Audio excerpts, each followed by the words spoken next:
Welcome to VRK talks. Big shocking news. Bangladesh మాజీ ప్రధాని షేక్ హసీనాకి మరణశిక్ష విధించింది అంతర్జాతీయ ట్రిబ్యునల్. ఆమెను క్రైమ్స్ అగెనిస్ట్ హ్యుమానిటీ కేసులో దోషి అని కన్ఫర్మ్ చేసింది. నిజంగా ఊహించని పొలిటికల్ డ్రామా ఇది. ఇంత పవర్ఫుల్ లీడర్కి ఇలాంటి జడ్జిమెంట్ రావడం చాలా రేర్. గత సంవత్సరం స్టూడెంట్స్ ప్రొటెస్ట్ జరిగాయి. ఈ ప్రొటెస్ట్ కారణంగానే హసీనా ప్రభుత్వం కూలిపోయింది. ఈ ప్రొటెస్ట్ సమయంలో జరిగిన వైలెన్స్లో హసీనా హస్తం ఉందని కోర్టు తేల్చింది.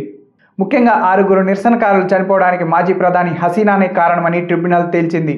ఈ హత్యలను ఆపగలిగే అవకాశం ఉన్నా ఆమె కావాలనే ఆపకుండా వదిలేశారని కోర్టు చెప్పింది.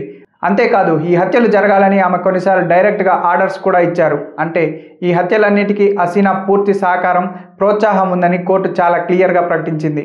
కోర్టు అసలు ఊహించని శిక్షలు విధించింది. హసీనాకు ఒక పక్క జీవిత ఖైదు పడింది. ఇంకోవైపు హత్యల కేసులో విడిగా మరణశిక్ష కూడా పడింది. ఆమెతో పాటు మాజీ హోమ్ మినిస్టర్ కమల్కు కూడా డెత్ సెంటెన్స్ పడింది. కోర్టు డైరెక్ట్గా ఆర్డర్ చేసింది ఏంటంటే వీళ్ళ ప్రాపర్టీస్ అన్నీ సీజ్ చేసి గవర్నమెంట్కి ఇచ్చేయాలని. మాజీ ఐజీకి మాత్రం 5 సంవత్సరాల జైలు శిక్షతో సరిపెట్టింది.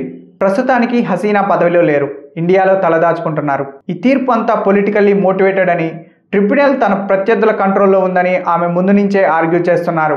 కానీ చీఫ్ ప్రాసిక్యూటర్ మాత్రం ఈ దాడులన్నిటికీ హసీనానే మాస్టర్ మైండ్ అని గట్టిగా కన్ఫర్మ్ చేశారు. ఈ జడ్జిమెంట్ ఎలక్షన్ల ముందు రావడం వల్ల బంగ్లాదేశ్లో పెద్ద టెన్షన్ క్రియేట్ అయ్యింది. ఎక్కడ గొడవలు జరుగుతాయో అని దేశమంతా హై సెక్యూరిటీ పెట్టారు. ఈ డెసిషన్ బంగ్లాదేశ్ ఫ్యూచర్ని ఎలా మారుస్తుందో చూడాలి. Thanks for watching.